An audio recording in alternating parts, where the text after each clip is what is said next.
Le son est magique.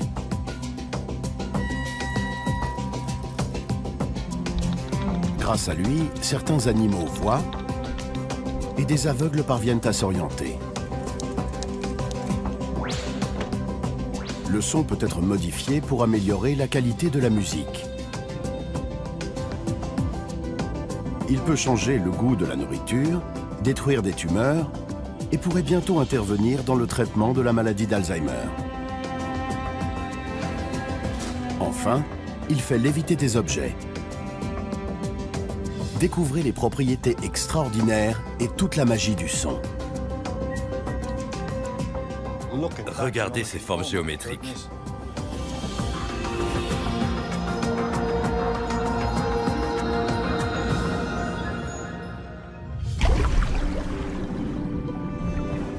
Quand on demande aux gens d'expliquer ce qu'est le son, beaucoup le comparent à des ondulations à la surface d'un étang.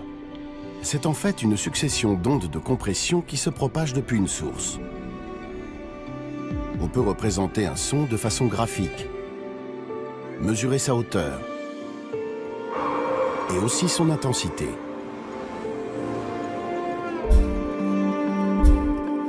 Mais rendre le son réellement visible est plus complexe.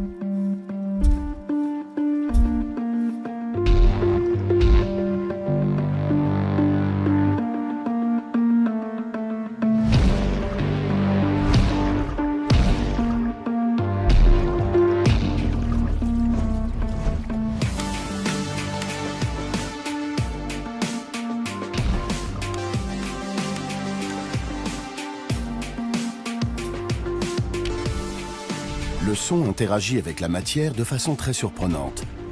Et les découvertes récentes n'ont fait qu'épaissir un peu plus ce mystère. La cymatique est la science qui rend le son visible.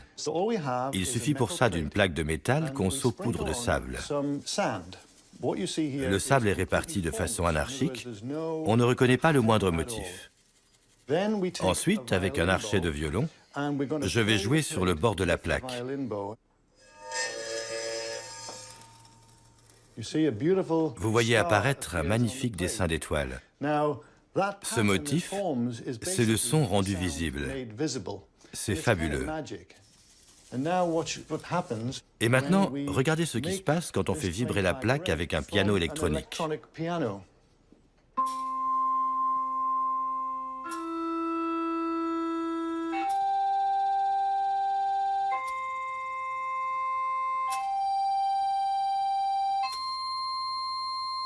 Génial, non? Installé à Keswick, en Angleterre, John Stuart Reid est le co-inventeur d'un nouvel instrument baptisé le cimascope. Celui-ci convertit le son en images géométriques tridimensionnelles dans de l'eau.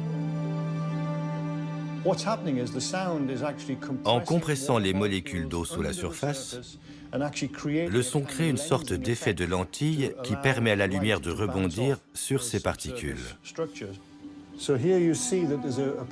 On voit bien le motif qui se forme au centre. Maintenant, regardez ce qui se passe quand je plonge le doigt dans l'eau. Je brouille le motif en question. Il disparaît complètement. Mais quand je retire mon doigt, au bout de quelques secondes, la surface de l'eau se stabilise et le motif commence à réapparaître. C'est fascinant, n'est-ce pas? Ce qu'on entend là, c'est le chant d'une baleine à bosse.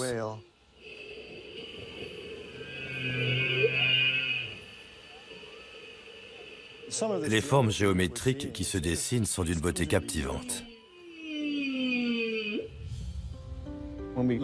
Quand on examine d'autres images générées par le cimascope, on s'aperçoit que beaucoup ressemblent à des formes de vie marine primitives.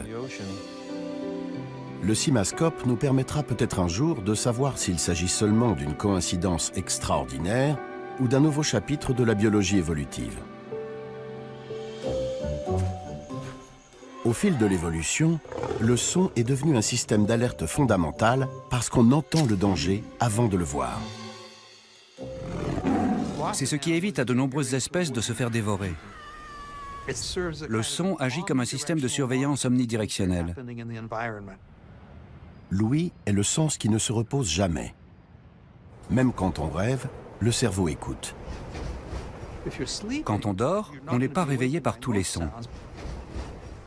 Supposons qu'on ait l'habitude d'entendre un bébé pleurer. C'est un son qui nous tirera du sommeil parce que notre cerveau a appris que nous devions y réagir. Donc, il nous parviendra malgré les défenses mises en place pour pouvoir dormir. Mais il arrive que le son nous joue des tours, qu'il se réverbère et renvoie un écho qui transforme les mots en une bouillie inintelligible. Trevor Cox gagne sa vie en résolvant ce type de problème. Je suis diplômé en physique, mais je suis aussi musicien. Pour moi, c'était le moyen de combiner mes deux passions. Trevor Cox enregistre des sons dans des lieux insolites, avec un appareil en forme de tête qui reproduit l'ouïe humaine. Je suis fasciné par la façon dont l'architecture transforme la musique, la modifie et l'embellit. Parfois, j'améliore la musique, et parfois, j'améliore des mots pour faciliter la communication.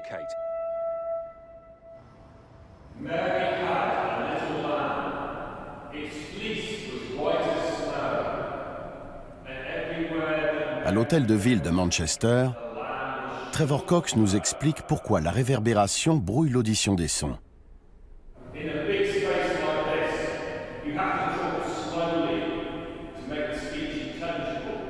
À l'intérieur d'un bâtiment, le son de ma voix parvient à mon auditeur après avoir rebondi sur le sol, les murs et le plafond.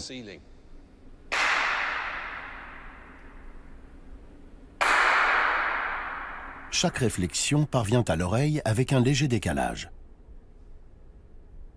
Ça amplifie le son de ma voix. C'est pour ça qu'il est très facile de projeter sa voix dans un lieu comme celui-ci. En revanche, ce n'est pas l'idéal pour prononcer un discours, parce que les mots se télescopent et se mélangent les uns aux autres. Le résultat n'est pas très intelligible.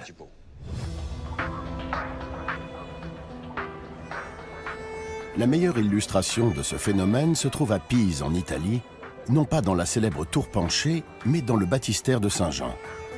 Des chanteurs d'opéra font la démonstration de l'acoustique remarquable de ce monument en produisant des notes qui résonnent pendant si longtemps qu'ils peuvent chanter en harmonie avec eux-mêmes.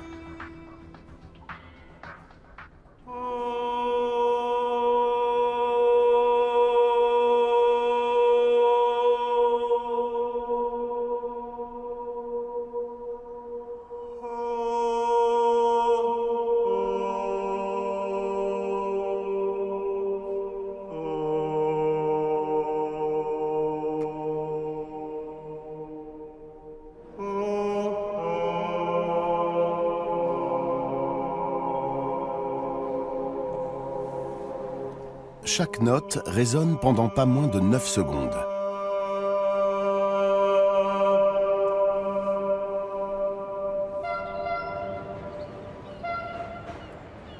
L'intérêt d'une bonne acoustique ne se limite pas au monde du spectacle.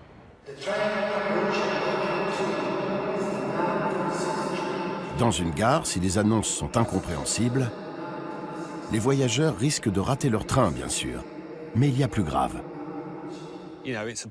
Quand il faut faire évacuer les lieux à cause d'un incendie ou d'une alerte à la bombe, il faut que les annonces soient parfaitement audibles.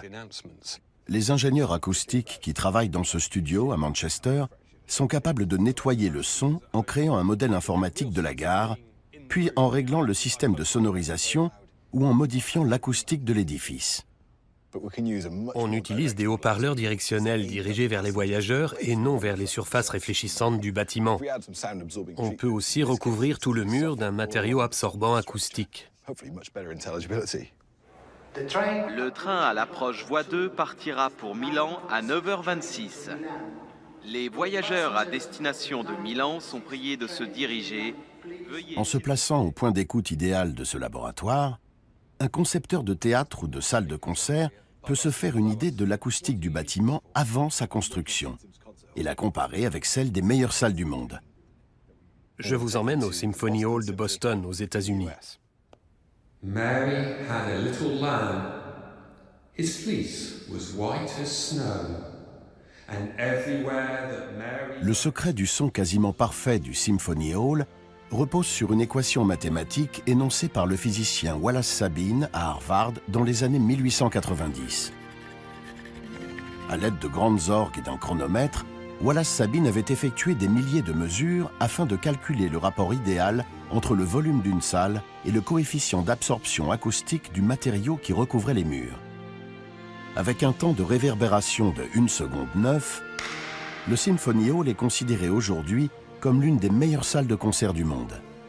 C'est grâce à un logiciel qui utilise cette même équation que 2 ingénieurs acoustiques, Ping Cheng et Gary Mack, peuvent améliorer le son de cette salle de spectacle.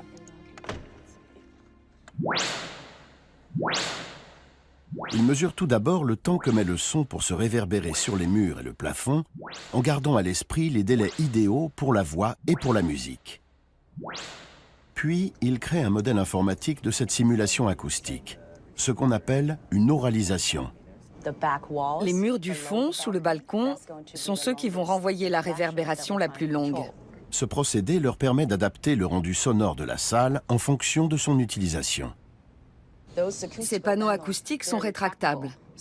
Pour un discours, on les laisse sortis, mais pour un concert, on les rétracte parce que la musique nécessite une réverbération latérale. Il faudrait baisser encore les panneaux réflecteurs. En quelques minutes, un ensemble de panneaux mobiles convertissent la scène du théâtre en auditorium.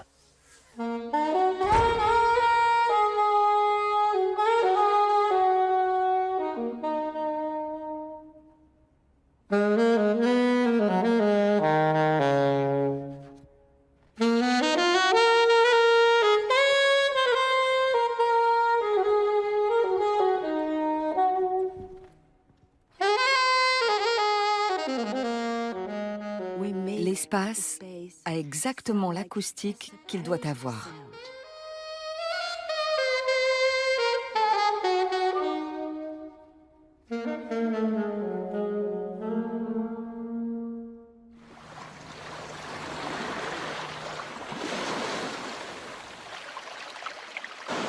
Chacun d'entre nous réagit de façon différente au son ou au bruit.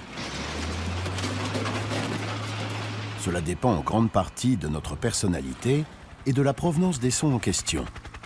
En général, les sons produits dans la nature, même s'ils sont forts, sont perçus comme moins désagréables que ceux de la vie moderne. Mais à quel moment l'intensité d'un son devient-elle insupportable ? Un sonomètre mesure le niveau de pression acoustique. Celui d'une conversation normale tourne autour de 60 décibels. L'échelle étant logarithmique, un niveau de 70 dB est 2 fois plus fort. À partir de 85 dB, le port d'une protection est recommandé.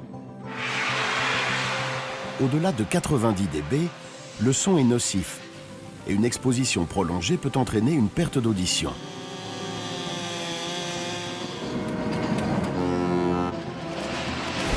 Au-delà de 125 dB, il est douloureux. Un bruit fort provoque une réaction de défense ou de fuite. Et un environnement bruyant peut générer du stress, de l'angoisse, une accélération du rythme cardiaque, des insomnies, un état de fatigue et une dégradation des rapports sociaux.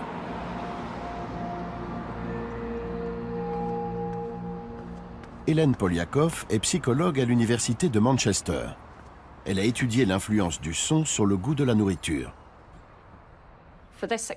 Cette expérience portait sur des aliments salés et sucrés.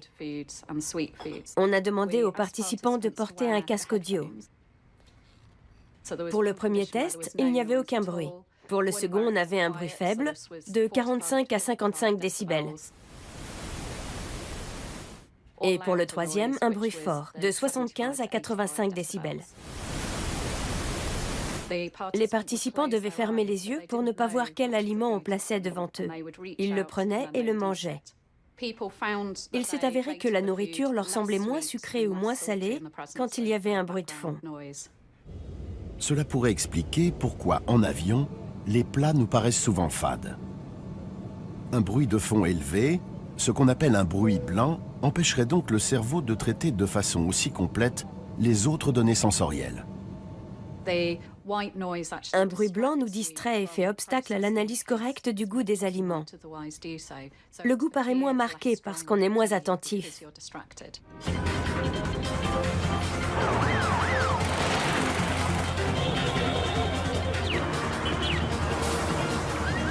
Dans les grandes villes du monde entier, le volume sonore change constamment.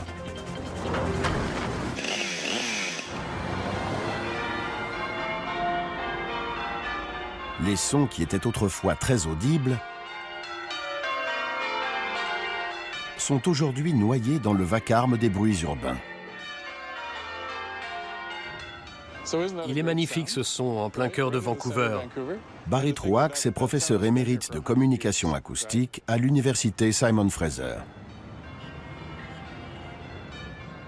Pour lui, il est tout aussi important de préserver les sons emblématiques ou monuments sonores de la ville que ses monuments visuels. Avec une équipe de chercheurs, il a donc décidé de mesurer jusqu'où on entendait encore les cloches de la cathédrale du Saint-Rosaire. Il craint que le grondement de la circulation ne noie complètement les sons historiques de la ville. Ça remonte au début des années 1970, avec le projet mondial d'environnement sonore. Le compositeur canadien Raymond Murray Schafer, qui enseignait à l'université Simon Fraser, s'est dit qu'au lieu d'être contre le bruit, ce serait nettement plus positif de créer un paysage sonore.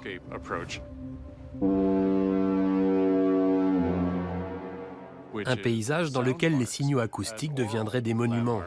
On s'est d'abord demandé lequel serait le plus représentatif.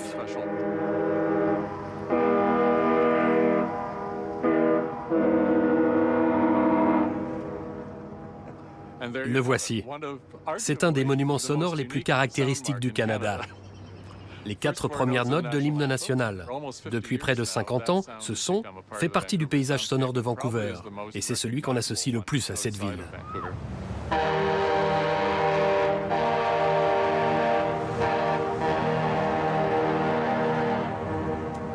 Avec son projet mondial d'environnement sonore, Murray Schafer a créé une nouvelle discipline appelée écologie acoustique. C'est essentiellement de l'ethnographie orale. On étudie la société à la manière d'un anthropologue, sauf qu'on travaille avec ses oreilles et non avec ses yeux. Autrefois, on entendait ces cloches depuis n'importe quel endroit de la ville. Aujourd'hui, même si on écoute attentivement et qu'on peut encore distinguer le clocher, dès qu'on s'éloigne de quelques rues, on n'entend plus les cloches.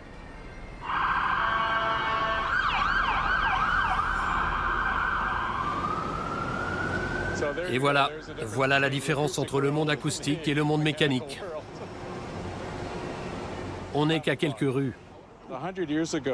Il y a 100 ans, les habitants de Hillcrest et du sud de Vancouver entendaient les cloches de la cathédrale du Saint-Rosaire. Vous savez la distance que ça fait? Mais il y a un siècle, la cathédrale était l'un des bâtiments les plus hauts de la ville. Aujourd'hui, elle est perdue dans une forêt de béton.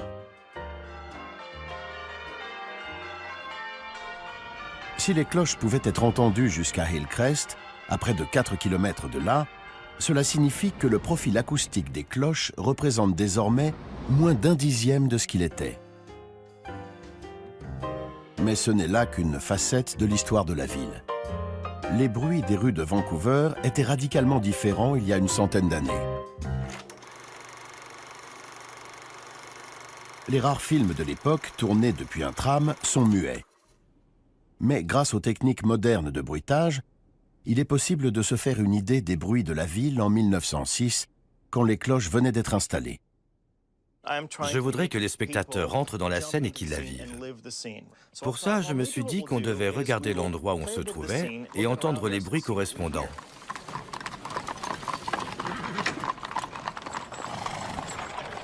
Là, on n'est qu'à 2 pâtés de maison de la cathédrale du Saint-Rosaire et de ses cloches. Vous pouvez les ajouter? Bien sûr.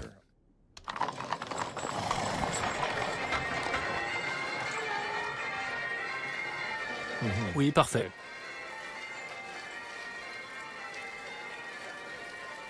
Tous les autres sons passent au second plan. Le bruit de la circulation n'était pas aussi omniprésent, c'était à une échelle humaine.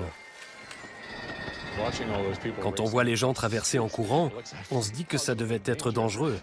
Autrement dit, ils comptaient sur leurs oreilles autant que sur leurs yeux pour savoir ce qui se passait.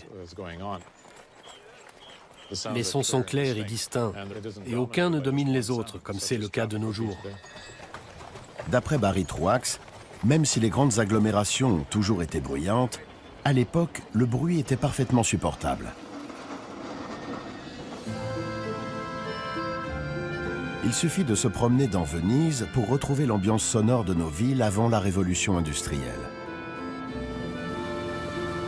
Dès qu'on quitte les grandes artères desservies par les vaporettos pour emprunter les plus petits canaux, on entend le monde tel qu'il était avant l'invention du moteur à combustion interne. Au lieu du bruit des moteurs essence et diesel, on entend celui des voix et des pas.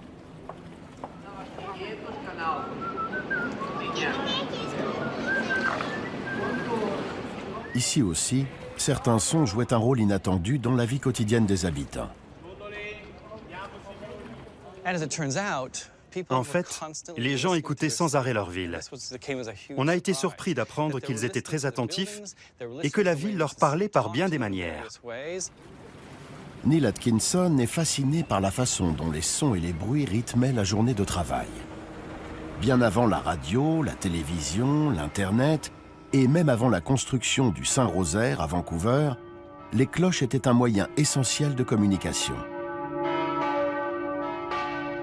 Les gens n'ayant pas de montre, c'était elles qui réglaient leur journée, d'autant qu'elles n'indiquaient pas uniquement l'heure des services religieux. Par exemple, la plus grosse cloche du campanile, la marangona, signifiait aux ouvriers qu'ils devaient se rendre à l'arsenal. Pendant la journée, d'autres cloches sonnaient pour convoquer les magistrats aux assemblées et les avocats et les juristes au tribunal. Quand elles avaient fini de sonner, tout le monde devait être arrivé. Le quotidien de la ville était donc réglé selon une chorégraphie acoustique. On observait la même chose dans d'autres cités de la Renaissance, comme Florence. Ici, le premier hôtel de la ville, le Palazzo Vecchio, possédait sa propre cloche qui rivalisait avec celle de la cathédrale. Cette cloche devait être la plus grosse et la plus sonore, et être au sommet d'une tour assez haute pour asseoir la légitimité et l'autorité du gouvernement. Celui-ci tentait ainsi de s'immiscer acoustiquement dans des sons émis par l'Église catholique depuis des siècles.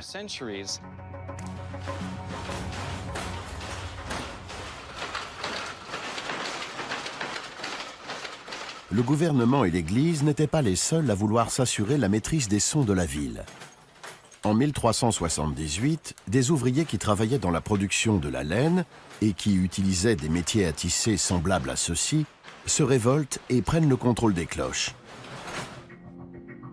En quelques minutes, les cloches de 8 campaniles dans la périphérie de Florence sonnent afin de coordonner une des premières, sinon la première révolte ouvrière couronnée de succès en Europe. Au son des volées de cloches, 10 000 ouvriers envahissent la place devant le Palazzo Vecchio afin de faire entendre leur voix. C'est exactement ce qui s'est passé place Tahrir en 2011, quand les Égyptiens se sont rassemblés, faisant du bruit et refusant de vider les lieux. Les cloches, c'était un peu les réseaux sociaux de l'époque. Le vacarme de la foule a retenti dans tout le Palazzo Vecchio, si bien que le gouvernement a fini par céder. Ses membres sont descendus sur la place pour remettre aux ouvriers les clés du palais et sont rentrés chez eux. Le peuple avait gagné.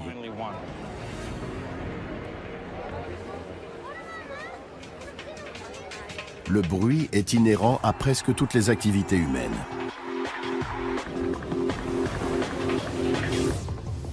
Le silence ou l'emploi de technologies plus silencieuses sont devenus très précieux dans nos villes trop bruyantes. De loin, on ne nous entend pas et on ne nous sent pas. À Vancouver, Sheldon Rideout a fondé une entreprise paysagiste qui n'utilise aucun outil à essence. Avant, avec les moteurs de temps, on était couvert de substances toxiques et on travaillait dans un vacarme permanent. Aujourd'hui, on est juste couvert de poussière. Au début, les employés de son entreprise faisaient tout manuellement. Puis, les technologies ont évolué. Nos outils fonctionnent avec une batterie au lithium. C'est un peu la version Tesla du matériel de jardinage. Certes, ils ne sont pas totalement silencieux, mais ils font moitié moins de bruit que des outils à essence. J'entendais régulièrement « On en a marre du bruit et de l'odeur de l'essence. On en a marre que notre journée soit gâchée dès qu'une entreprise de jardinage arrive. » On ne peut pas supprimer complètement le bruit, mais en le réduisant, on fait baisser le niveau de stress.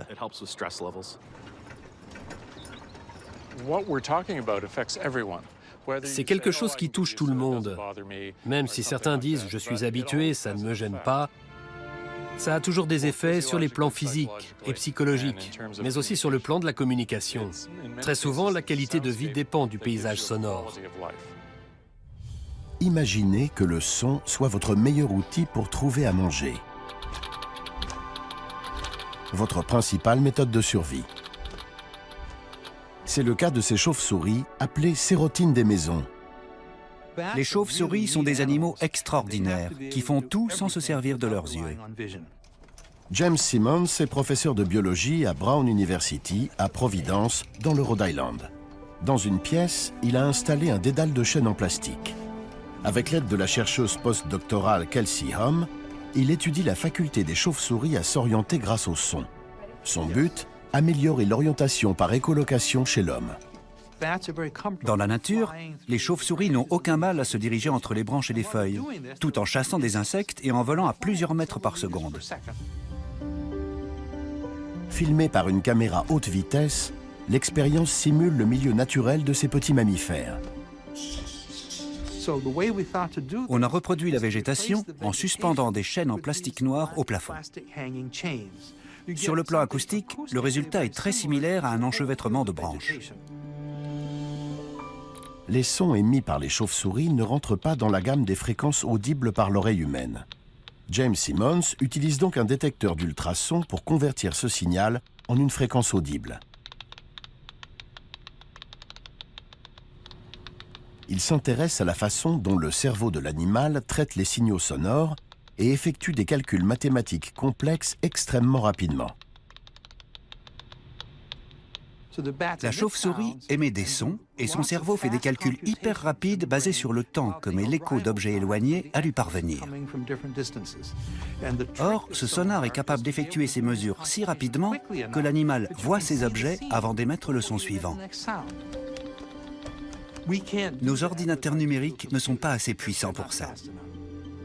James Simmons a ainsi découvert qu'à partir des échos reçus par leur sonar, les chauves-souris étaient capables de visualiser des images en 3 dimensions. Quand on voit un objet, on distingue sa couleur, sa texture et bien d'autres détails. Mais l'image sonore d'un insecte que la chauve-souris reçoit est réduite à 3 ou 4 parties du corps. Le son émis en direction de l'insecte rebondit sur les parties de son corps et renvoie plusieurs échos. Or, quand elle chasse, la chauve-souris vole selon une trajectoire courbe. Ainsi, à chaque fois qu'elle émet un signal, elle obtient une image sous un angle légèrement différent. De ce fait, elle perçoit les éléments du corps de l'insecte en 3 dimensions. Les chauves-souris voient avec le son.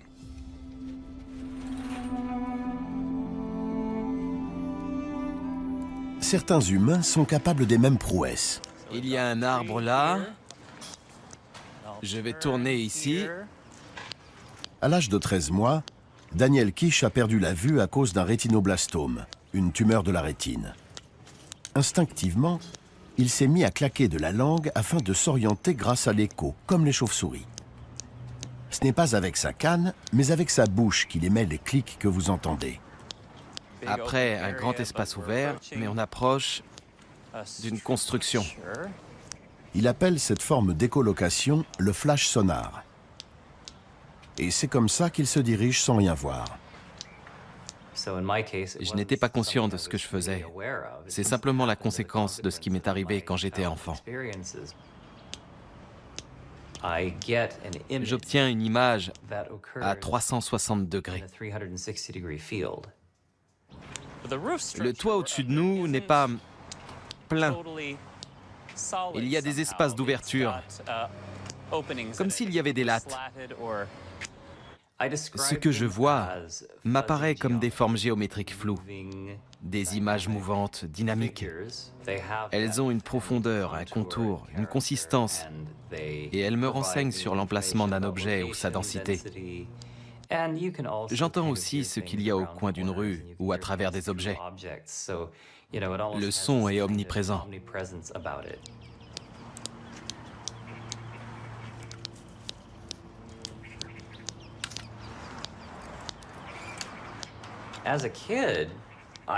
J'ai été élevé dans l'idée que je n'avais rien d'extraordinaire.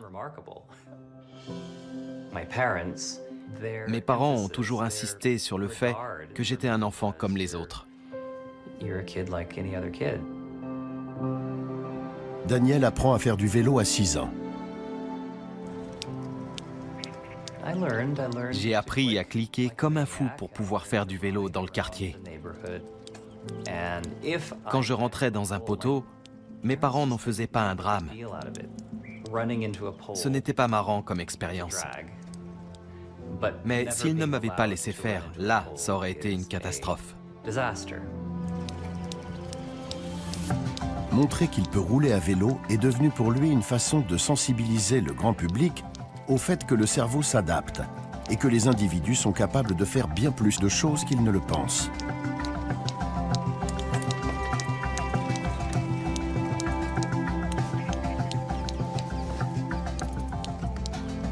Il y a 15 ans, on n'en parlait pas. Vous allez fermer les yeux quelques instants et je vais vous apprendre ce qu'est l'écholocation. Mais aujourd'hui, des scientifiques étudient cette méthode, des instructeurs veulent s'y former et des aveugles veulent l'apprendre. Être capable de se déplacer dans n'importe quel environnement et dans n'importe quelle circonstance est vital. Rien n'est plus important que de jouir de cette liberté. Nous avons demandé à Daniel de dessiner de mémoire l'image mentale de la pergola qu'il a obtenue par écolocation. Là, une ligne pointillée. Il n'était jamais venu ici avant aujourd'hui. Ensuite, il y avait une autre colonne. Ici, mon talent de dessinateur est mis à rude épreuve. C'est fini. La précision de son image mentale est étonnante. Ça prouve que le cerveau traite les informations qu'il reçoit. Sauf qu'on utilise le son et non la lumière pour créer des images. Alors, j'avais raison pour le toit. Cela prouve aussi que l'homme peut voir grâce au son comme les chauves-souris. Mais ces dernières ont un avantage sur lui. Les bruits parasites ne les gênent pas. À Brown University, le professeur Simmons nous explique que ces petits mammifères vivent dans un monde très bruyant. Le niveau sonore de leur sonar tourne autour de 120-130 décibels. Quand une cinquantaine d'entre elles volent dans le même espace, elles sont exposées à un bruit très fort. Pourtant, elles ne semblent pas souffrir de la moindre perte d'audition, contrairement à ce qui se passe pour les humains. D'où l'intérêt de découvrir comment elles se protègent.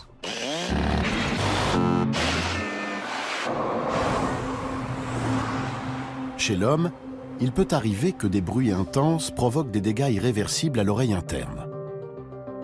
Les cellules ciliées de la cochlée convertissent les ondes sonores en signaux électriques que le cerveau interprète.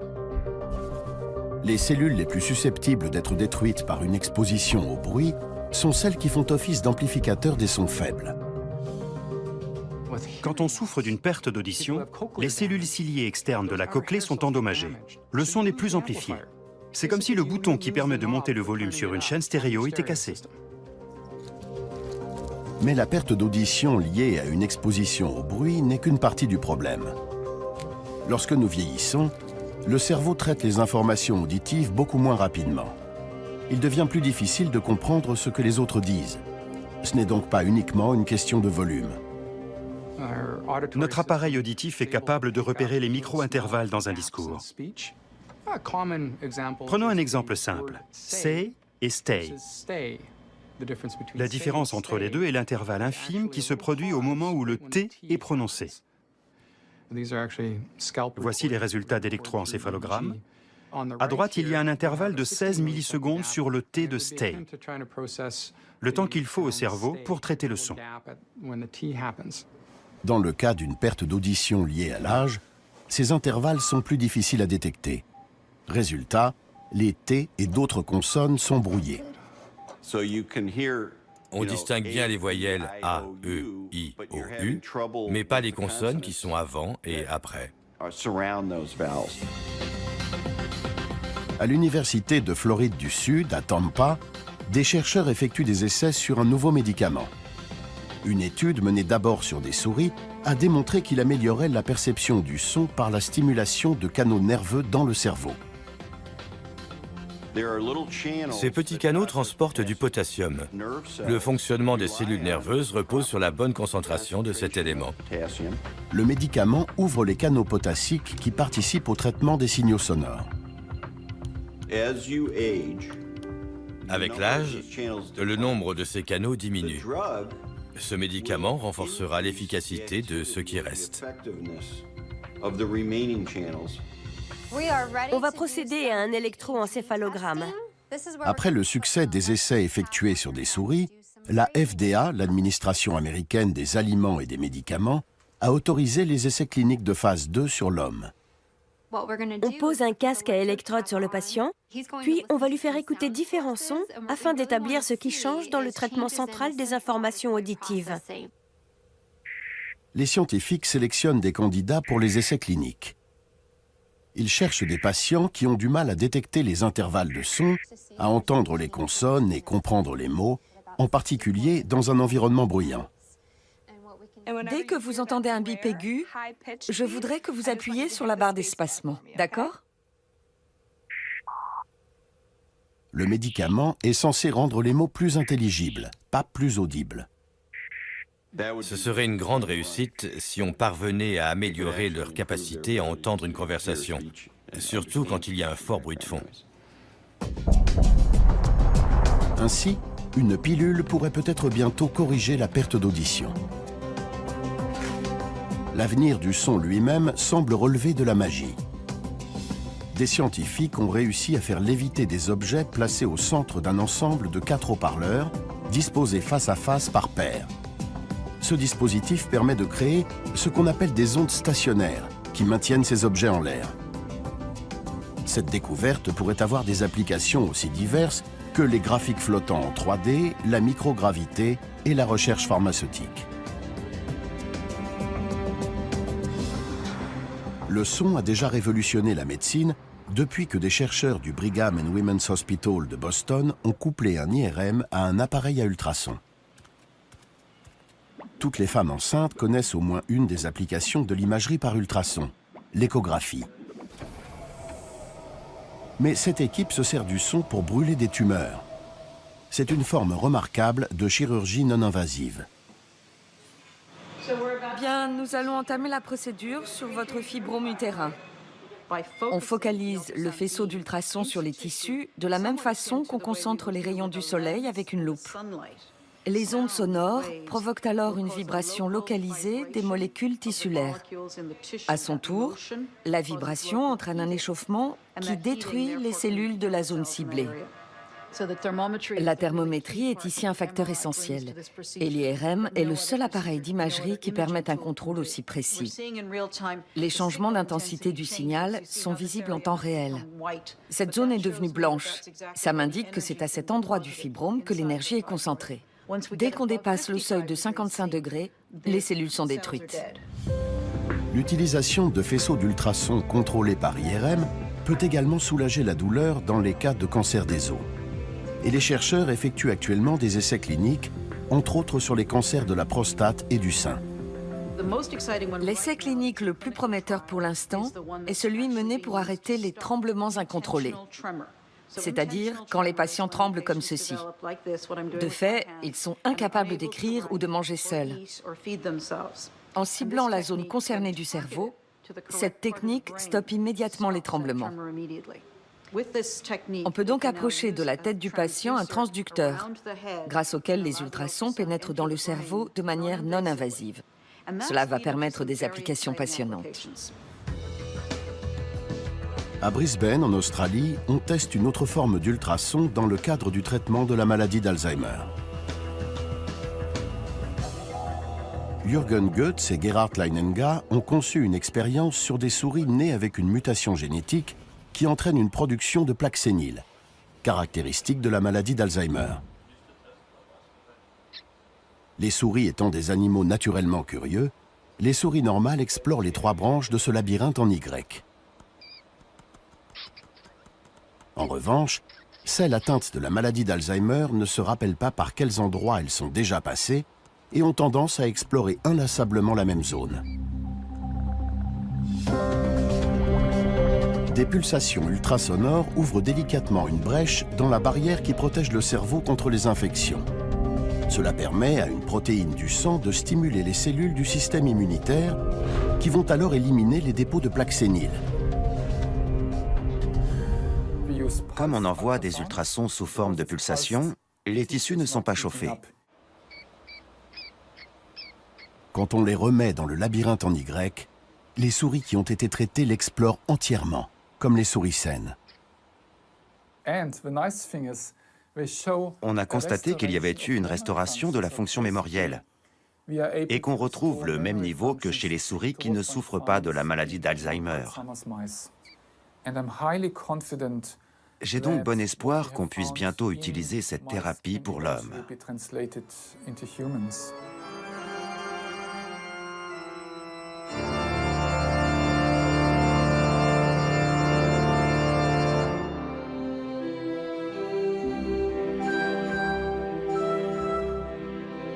Des sons que nous ne pouvons pas percevoir peuvent donc guérir certains symptômes. Quant aux sons que nous pouvons entendre, ils ont structuré notre histoire. Ils peuvent introduire un élément d'harmonie dans notre architecture, nous aider à nous orienter dans le monde et dessiner des motifs géométriques fascinants qui recèlent peut-être la clé de nombreux mystères. La magie du son, c'est tout cela.